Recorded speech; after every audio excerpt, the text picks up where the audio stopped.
Alhamdulillahilladzi an'ama 'alaina bi ni'matil iman wal islam walladzi anzala sakinata fi qulubil mu'minin liyazdadu imanan ma'a imanihim. Asyhadu an la ilaha illallah wahdahu la syarikalah wa asyhadu anna Muhammadan abduhu wa rasuluhu la nabiyya ba'dah.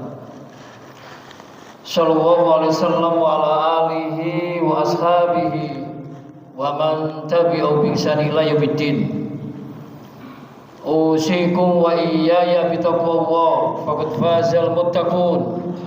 Ya ayyuhalladzina amanu taqullaha haqqa tuqatih wa la tamutunna illa wa antum muslimun. Ya ayyuhalladzina amanu taqullaha wa qulu qawlan sadida yuslih lakum a'malakum wa yaghfir lakum dhunubakum wa may yuti'llaha wa rasulahu faqad faza fawzan 'azima. Wa qala aidan walladzi arsala rasulahu bil huda wa dinil haqq liyudhhirahu 'alad dini kulli walau karihal musyrikun. Shadaqallahul adzim. Ma'asyiral muslimin, sidang Jawa Jumat rahmatullah. Patut kiranya untuk mengawali khutbah Jumat pada siang hari ini, marilah kita senantiasa terus tanpa pernah berhenti untuk selalu meningkatkan kualitas rasa syukur kita kepada Allah Subhanahu wa taala. Yang mana pada siang hari ini dengan kasih sayang Allah, dengan rahmat Allah masih tetap berkenan memberikan kekuatan pada kita, memberikan nikmat kepada kita, nikmat kesehatan, nikmat iman, dan nikmat Islam. Tentu kita selalu berharap mudah-mudahan seluruh potensi kenikmatan yang diberikan oleh Allah Azza wa Jalla ini senantiasa kita maksimalkan semua itu dalam rangka untuk beribadah kepada Allah. Ma'asyiral muslimin, sidang Jawa Jumat rahmatullah. Saat ini kalau kita cermati secara objektif dengan kacamata yang bening, sungguh kita sangat prihatin sesungguhnya. Bagaimana tidak, umat Islam yang merupakan mayoritas muslim yang terbesar penduduknya di dunia ini, umat Islam dalam kondisi termarginalkan, terpinggirkan hampir di seluruh aspek kehidupan, baik dalam bidang politik, ekonomi, hukum, dan seterusnya. Artinya saat ini sesungguhnya bangsa Indonesia yang kita cintai ini, NKRI ini, termasuk di dalamnya adalah umat Islam yang mayoritas muslim yang terbesar penduduk dunia ini dalam kondisi tidak baik-baik saja. Indonesia dalam kondisi darurat, darurat narkoba, darurat korupsi, darurat yang saat ini yang luar biasa adalah bagaimana bangsa Indonesia yang muslim tapi yang namanya peningkatan merajalelanya pemahaman tentang Islamophobia begitu dasar. Sungguh aneh di negara yang kita cintai ini, negara mayoritas tapi Islamophobia semakin meningkat, semakin subur. Umat Islam takut dengan ajarannya, umat Islam takut dengan al-Islam itu sendiri. Ada apa? Tidak lain kalau kita lihat ternyata di dalam sejarah bahwa munculnya Islamophobia itu tidak lepas dengan adanya gerakan demonologi Islam, yaitu sebuah upaya perekayasaan secara sistematis untuk apa? Untuk menempatkan Islam dan umatnya agar dipandang sebagai ancaman berikutnya setelah jatuhnya kekalahan sosialisme dan sekarang ini kapitalisme di atas angin, yaitu ancaman yang sangat menakutkan oleh pihak-pihak Zionis dan Salibis sebagai strategi Barat untuk apa? Untuk meredam kekuatan Islam, membasmi kekuatan Islam yang disebut dengan apa yang disebut dengan Grand Renaissance. Hal ini sesuai dengan tesis yang sering kita baca beberapa tahun dekade ini, yaitu adanya konsep yang disampaikan oleh Samuel P. Huntington misalnya, yang sempat menghebohkan dan diekspos berbagai media massa, yaitu tentang benturan peradaban atau class of civilization. Artinya pasca jatuhnya perang dingin, kemudian sosialisme jatuh, maka kapitalisme ini menjadi kekuatan yang mendominasi dunia. Maka tidak ada lain yang dianggap musuh berikutnya adalah umat Islam. Ma'asyiral muslimin sidang Jumatullah. Ternyata kalau kita kaji lebih dalam, sumber permusuhan Barat untuk menghancurkan Islam dan umat Islam sendiri itu karena yang pertama adalah adanya yaitu historis, yaitu yang disebut dengan sejarah. Artinya umat Islam selama berabad-abad itu pernah memimpin dunia. Artinya berabad-abad Barat itu pernah takluk di bawah hegemoni khilafah Islam, dan dendam perang salib itu nampaknya masih ada. Dan yang kedua adalah kesalahpahaman terhadap masyarakat Barat terhadap menilai Islam, dan inilah yang disebut dengan Islamophobia, yaitu melihat Islam dicitrakan sebagai agama yang kejam, agama yang brutal, agama yang sadis, agama yang intoleran, agama yang fundamentalis, agama yang radikalisme, ujung-ujungnya terorisme. Ini masih sengaja diciptakan oleh Barat agar Islam tidak bangkit. Ma'asyiral muslimin sidang Jumatullah. Lantas apa yang dilakukan ma'asyiral muslimin sidang Jumatullah? Ternyata Allah juga memberikan firman-Nya di dalam surat yang saya baca dalam mukadimah tadi. Walladzi arsala rasulahu bil huda wa dinil haq liyudhhirahu 'ala dini kulli walau karihal musyrikun. Dialah Allah yang mengutus Rasulnya. Untuk apa Rasul diutus ke muka bumi ini? Ternyata Rasul diutus ke muka bumi ini dengan membawa petunjuk dan agama yang hak, bukan agama hoax. Agama yang hak yaitu al-Islam ini, yaitu inna dina indahul Islam. Sesungguhnya agama yang diridhoi adalah al-Islam. Untuk apa Islam dilahirkan ke muka bumi ini? Tidak lain adalah untuk memenangkan di atas agama-agama lain. Jadi misi besar kita Islam hadir itu adalah untuk memenangkan di antara agama-agama lain. Yaitu meskipun orang-orang Barat, meskipun orang musyrik, meskipun orang-orang kafirun, meskipun orang-orang musyrik, munafik, fasik dan seterusnya, termasuk ismisme sekarang ini sudah berada di tengah-tengah kita. Apakah itu pluralisme, liberalisme, sekularisme, syiaisme, neokomunisme dalam kondisi bersatu, agar bagaimana agar umat Islam tidak muncul kemenangan dan kebangkitan. Dan ini juga dipertegas oleh firman Allah, wala yazaluna yuqatilunakum hatta yaruddukum an dinikum in istata'tum. Jadi mentalitas kafir dan musuh-musuh Islam sampai yaumul qiyamah adalah mereka tidak pernah berhenti. Untuk apa? Untuk memerangi kamu sampai kamu murtad jika mereka sanggup. Dan ini juga dipertegas oleh firman Allah, fa insa'um hafal walan tardu angkal yahudu walan nasara hatta tattabi'a millatahum.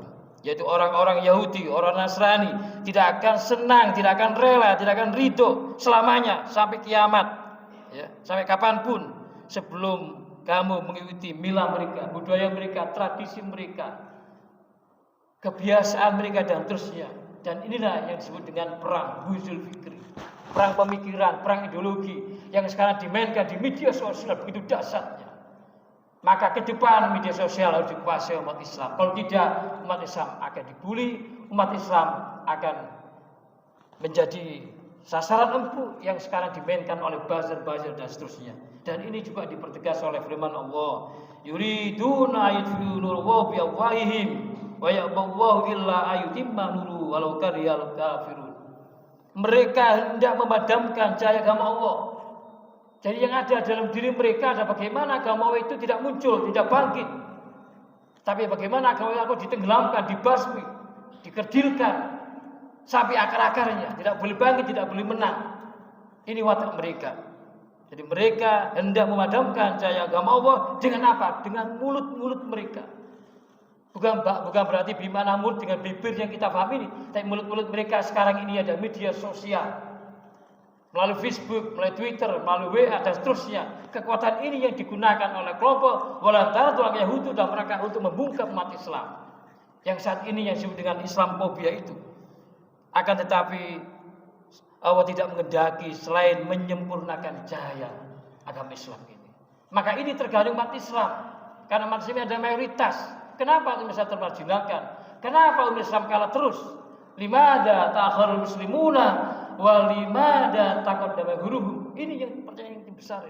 Kenapa umat Islam yang mayoritas dalam kondisi stagnan, dalam kondisi terpuruk, dalam kondisi termarginalkan, terpinggirkan, dalam kondisi tidak mengalami kemajuan, sementara umat Islam, sementara Islam maju dengan pesatnya? Karena umat Islam meninggalkan ajarannya, karena umat Islam meninggalkan Al-Quran dan As-Sunnah. Ini juga ditegaskan oleh firman Allah yang memperkuat bahwa saat ini musuh-musuh umat Islam dalam kondisi kuat, dalam kondisi bersatu. Yang mereka inginkan adalah agar umat Islam berada di pojok-pojok, di pinggir, hanya sekedar zikir dan selawat titik. Ketika ada kesadaran tinggi betapa pentingnya kekuatan ekonomi, nampaknya umat Islam diawasi. Ketika ada kesadaran lebih tinggi lagi betapa pentingnya saat ini the power of politik, pentingnya politik, pentingnya kekuasaan, umat Islam pasti dihabisi. Dan ini sejarah. Dan ini pernah disampaikan oleh Abu Yarham, Pak Natsir. Ma'asyiral muslimin sidang Muhammadullah. Wa yamkuru bikal ladina kafaru liyusbitu aw yaqtulu aw yakhriju wa yamkuru wa huwa khairul makirin. Ini bisa dilihat dalam surat Al-Anfal 30. Dan ingatlah ketika orang-orang kafir dan konco-konconya memikirkan tipu daya terhadap Muhammad, termasuk pada umat Islam ke depan ini, apa yang mereka berikan untuk umat Islam ke depan ini? Dalam program demonologi dan Islamofobia itu tidak lain adalah menangkapmu, memenjarakanmu atau membunuhmu, bahkan mengusirmu. Mereka memikirkan tipu daya dan Allah menggagalkan tipu daya itu, dan sebaik-baik tipu daya adalah Allah Subhanahu wa taala. Ma'asyiral muslimin sidang Jumat Muhammadullah.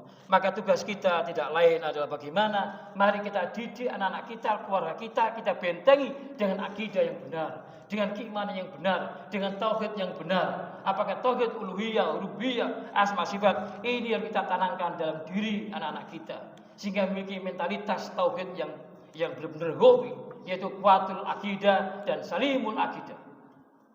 Semangatnya adalah bagaimana anak kita harus difahamkan tentang Islam. Ya ayyuhalladzina amanu dkhulu fis-silmi kafah wa la tattabi'u hadis syaitan innahu lakum aduwwun mubin. Hai orang beriman, masuklah kamu dalam Islam secara totalitas, secara utuh, dan jangan kamu mengikuti langkah-langkah setan, termasuk ideologi-ideologi yang tadi disebutkan. Apa itu liberalisme, sekularisme, pluralisme, syiaisme, neokomunisme dan terusnya. Dan sesungguhnya setan itu adalah musuh yang nyata. Dan saat ini kita berhadapan dengan ideologi-ideologi yang diciptakan oleh setan, laknatullah alaih. Maka semangat kita adalah bagaimana agar anak kita bentengi dengan akidah yang benar, yaitu memahami Islam secara kafah dan memahami Al-Quran.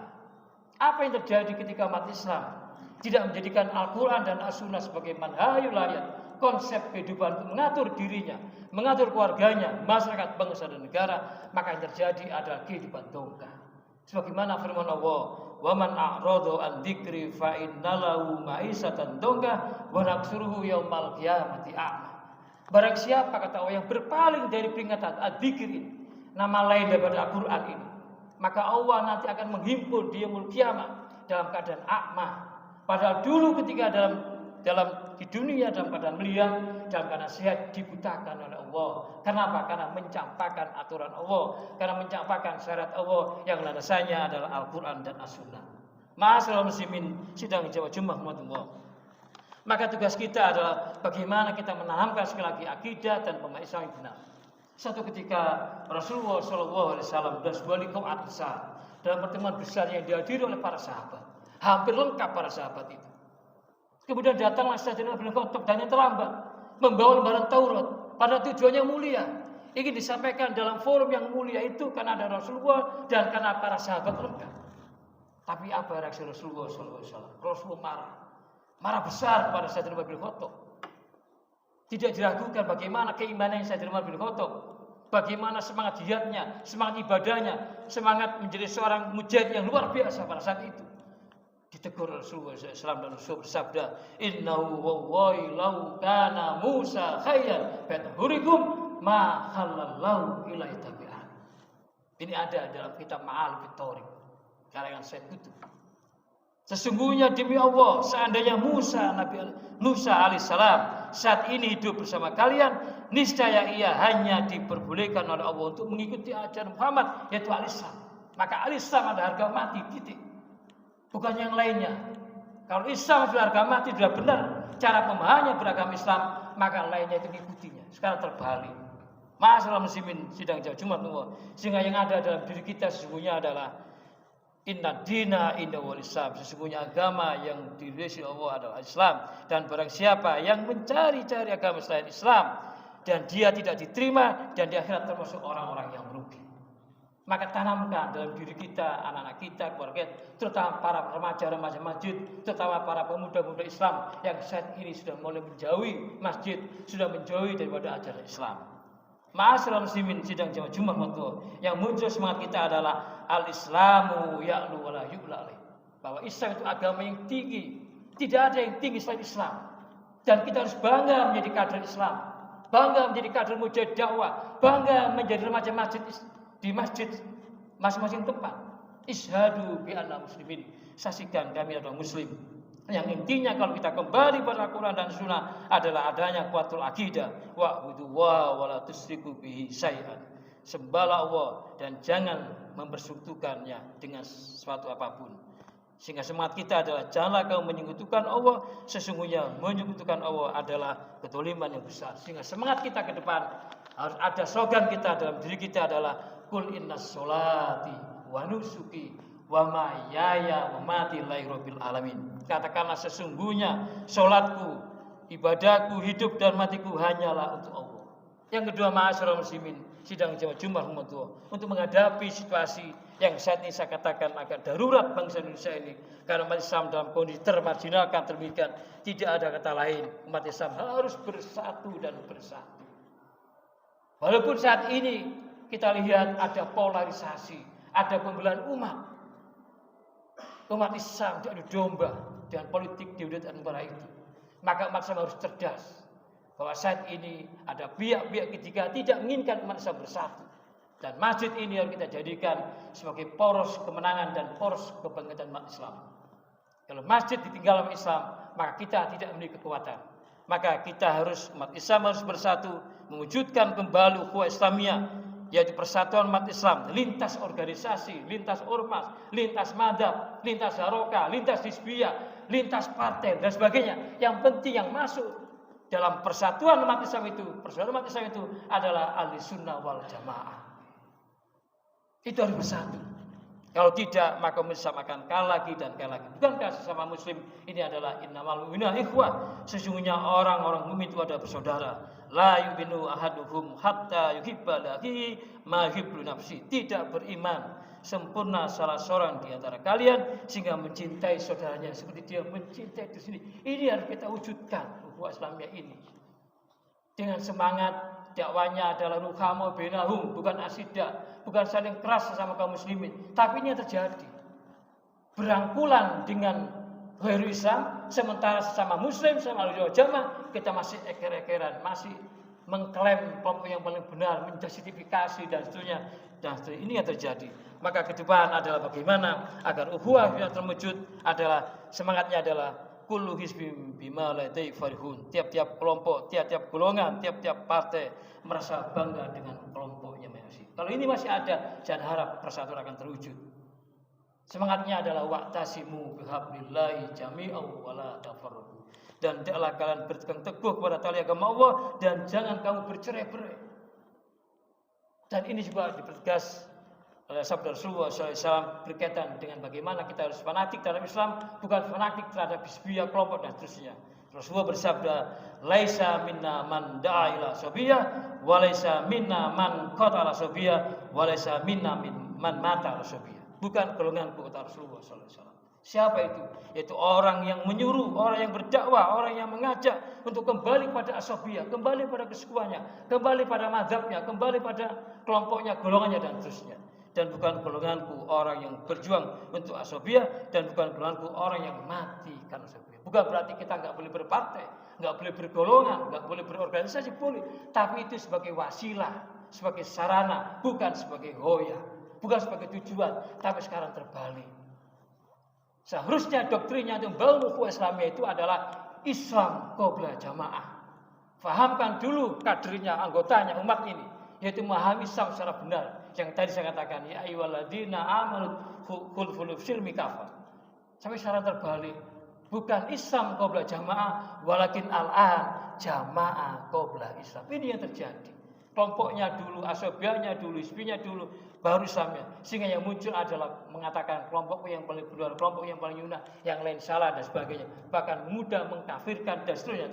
Inilah muncul gerakan takfiri, yaitu kelompok yang mudah mengkafirkan semua Islam. Dan ini dulu ada ketika zaman Khalifah Sayyidina Ali, yaitu orang yang cara beragamanya berlebihan, hulu. Agama menurut nafsunya, agama menurut akalnya, bukan menurut wahyu. Maka yang terjadi adalah mengklaim, menjustifikasi kebenaran mutlak, kebenaran tunggal yang disebabkan oleh pemikiran itu, yaitu kelompok Khawarij yang keluar dari barisan kaum muslimin, yaitu kelompok yang sudah mengkafirkan dan seterusnya. Masalah muslimin sidang Jumat Mutua.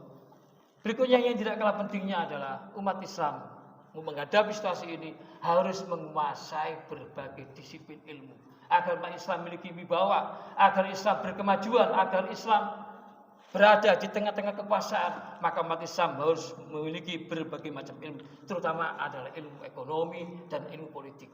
Kelemahan kita ada di bidang ini. Kita tidak menguasai di bidang ekonomi dan tidak menguasai di bidang politik.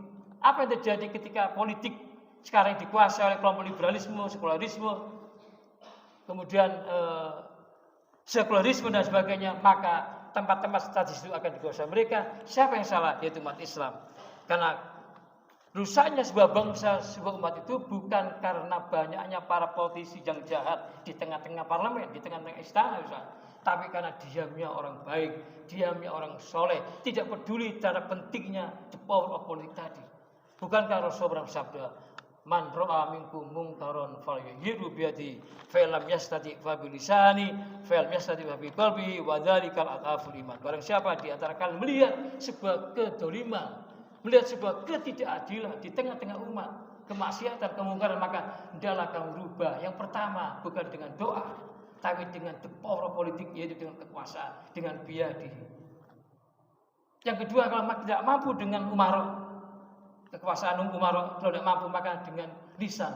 Lisan inilah kekuatan ulama, kekuatan kiai, kekuatan ustadz, kekuatan habaib, kekuatan mujahid dakwah, kekuatan junduo, kekuatan remaja masjid bila perlu, kekuatan takmir, kekuatan aktivis menjadi dakwah harus bergerak. Sekarang gerak dakwanya di media sosial saat ini.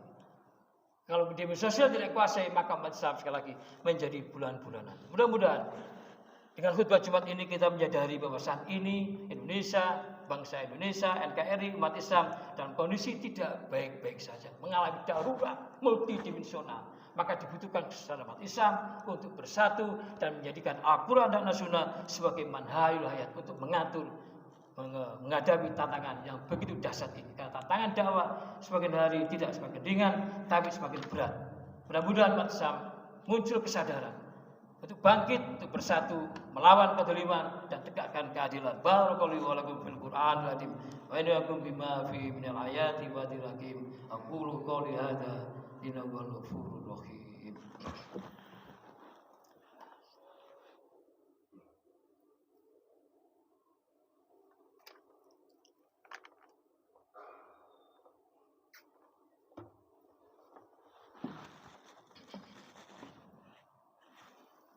Innal hamdalillah nahmaduhu wa nasta'inuhu wa nastaghfiruhu wa na'udzu billahi min shururi anfusina wa min sayyiati a'malina.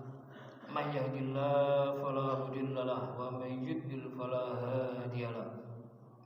Asyhadu an la ilaha illallah wahdahu la syarika lahu wa asyhadu anna Muhammadan abduhu wa rasuluhu la nabiyya ba'da.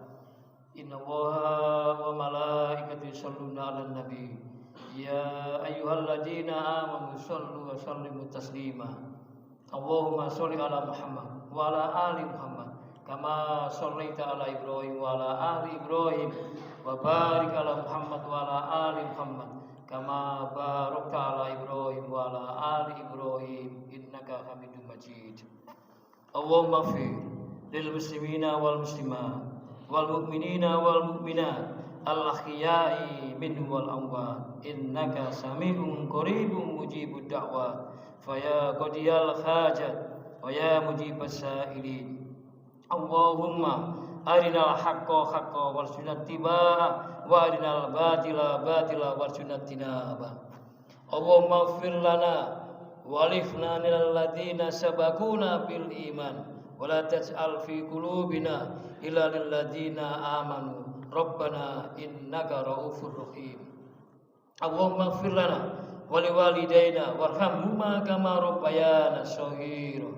Allahumma ighfir lana wa liwalidayna walil mu'minina yawma yaqumul hisab. Rabbana hab lana min azwajina wa dzurriyyatina qurrata a'yun waj'alna lil muttaqina imama waj'alna lil muttaqina imama waj'alna lil muttaqina imama. Rabbana atina min ladunka rahmah wa lana min amrina rasyada. Rabbana la tuzigh qulubana ba'da idh hadaitana wa hab lana min ladunka rahmah innaka antal wahhab.